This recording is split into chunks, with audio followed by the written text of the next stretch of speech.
हमने संकल्प लिया है कि हमने बड़ी बड़ी कथाएं बहुत कर रहे हैं। बड़े बड़े हमारे चेला हैं, बड़े बड़े मंत्री, बहुत अमीर आदमी हमारे चेला हैं, अरबों खरबों वाले, बहुत बड़े बड़े लोग चेला हैं। हम बहुत बड़ी बड़ी कथाएं कर रहे हैं, पर हमें लगता है कथाओं की जरूरत शहरों में नहीं है।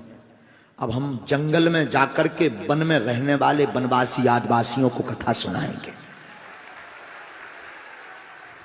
क्योंकि वो कथाओं में आ नहीं पाते, मंच के पास तक आ नहीं पाते, कोई बड़ा कथा व्यास उन तक पहुंच नहीं पाता, क्योंकि वो बेचारे दक्षिणा नहीं दे पाते।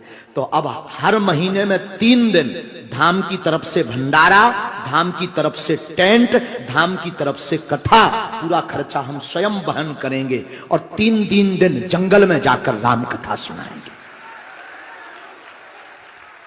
पूछिए क्यों सुनाएंगे? क्योंकि अगला टारगेट सनातन धर्म का काटने का, सनातन धर्म से काटने का आदिवासियों के ऊपर है। और हमें पता है कि हवाई जहाज या फॉर्चूनर से धर्म बचने वाला, इसलिए जंगल में जाकर के हम पहली कथा हमारी 29 और 30 जून 1 जुलाई को किशनगढ़, छतरपुर जिले के किशनगढ़ क्षेत्र में 40 गांव जंगल में आदिवासियों के हैं, जहां पर लगभग 25,000 आदिवासी रहते हैं। और वहां एक गांव है जिसका नाम है पटेरी।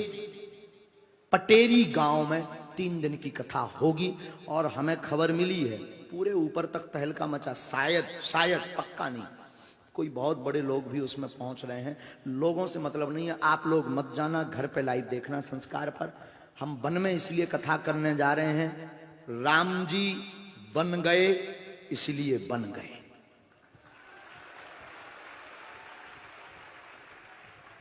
फिर सुनिए, सूत्र करोड़ों का है। राम जी 14 वर्ष के लिए वन गए, इसीलिए तो राम भगवान बन गए। उन्हीं राम जी की कथा सुनाने के लिए हम आदिवासी। कैसा है ये उपाय, पागलो बताओ ना? ठीक है ना? ये अच्छा है ना?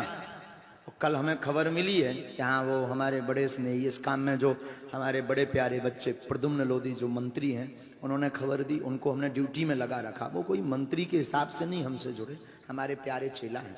उन्होंने हमें खबर दी, यहाँ पर एक केसली गांव, एक विधानसभा है देवरी, हमने तो पूरा एनालाइज कर लिया है। वहां पर लगभग 20,000 आदिवासी, 15-20 गांव हैं। एक कथा वहां भी करेंगे और उनको कुछ नहीं लगना है, हम ही टेंट लगाएंगे, अपने धाम की तरफ से लाइट, टीवी, भंडारा भी उन्हें करवाएंगे, लेकिन राम से जोड़ कराएंगे। और 5 वर्ष में 60 कथा करेंगे पूरे देश में फ्री। 5 साल में 60 कथा, और किसी राजनीतिक मुद्दा को लेकर के नहीं। उस कथा में कोई भी राजनेता आरती नहीं करेगा, उस कथा में आदिवासी ही मंच पर चढ़ करके आरती करेंगे। उस कथा में कोई एक जजमान नहीं होगा, उस कथा में पूरे देश का, हमारा बागेश्वर धाम का शिष्य मंडल जजमान होगा, वो और हम खर्च करेंगे। तो ये आयोजन की हम चाहेंगे कि सब जगह इसकी जानकारी हो। सब आदिवासी भाई जनजातीय हैं, वनवासी भाई हैं, उनको राम कथा सुनाने जा रहे। कैसा उपाय है बताओ ना? बढ़िया है ना? हम ये करने वाले हैं, इसको करें कि ना करें? सच कहा ना तो उनको जरूरत है। भाई तुम लोग तो शहर में रहते, हमारी नहीं कथा हो, तुम तो दूसरे लोग पहुंच जा होते, राधे राधे करने लगा। हाँ जी या ना जी? उनके पास कोई जाता है क्या? वो कभी यहां आ पाते? उन्हें डर लगा भीड़ से बेचारा, उन्हें कोई पूछा। अच्छा आ भी जाए, कई आए भी हैं, यहां भी बैठे, लेकिन वे मंच के नजदीक नहीं आ पाता। आरती तो सपने में नहीं वे कर पाता। वो भी तो इंसान है, वो भी तो चाहते कि हम भी मंच पे चढ़े। पैसा नहीं है तो का भाव, बस उन्हें एक ही कमी खलत, काश हम भी बड़े आदमी होते तो मंच पे होते। तो हमने सोचा कि अब हम उनको भी मंच पर बैठाएंगे, मंच पर आरती करवाएंगे और राम कथा सुनाएंगे। ये 29 और 30 और 1 जुलाई को 3 दिन की, हर महीने में 3 दिन। फिर अगली कथा कहाँ है? 28, 29 और 30 जुलाई में दमोह जिले में एक कथा है, 3 दिन की। आदिवासी क्षेत्र है कोई, निर्वारा या ऐसा कोई क्षेत्र है, जो भी हो, आपको जानकारी सोशल मीडिया द्वारा मिल जाए। ये 2 कथाएं फिक्स हैं, तो इस कथाओं में आप पहुंच सकते हो, लेकिन डिस्टर्ब करने नहीं।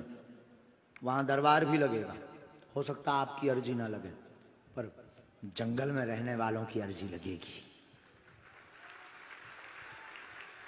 हाँ, ये हमने बात क्यों बताई? हमने प्रचार के लिए नहीं बताई, हमें अब आप सबकी बहुत जरूरत है। हम चाहते हैं इस कथा का प्रचार तुम सब अपनी सोशल मीडिया से करो, ताकि उनको भी, एक हम नहीं, बहुत से कथा वक्ता भारत के, उन तक पहुंच करके उन्हें कथा सुनाएं और उन्हें भी लगे कि हम भी इंसान हैं।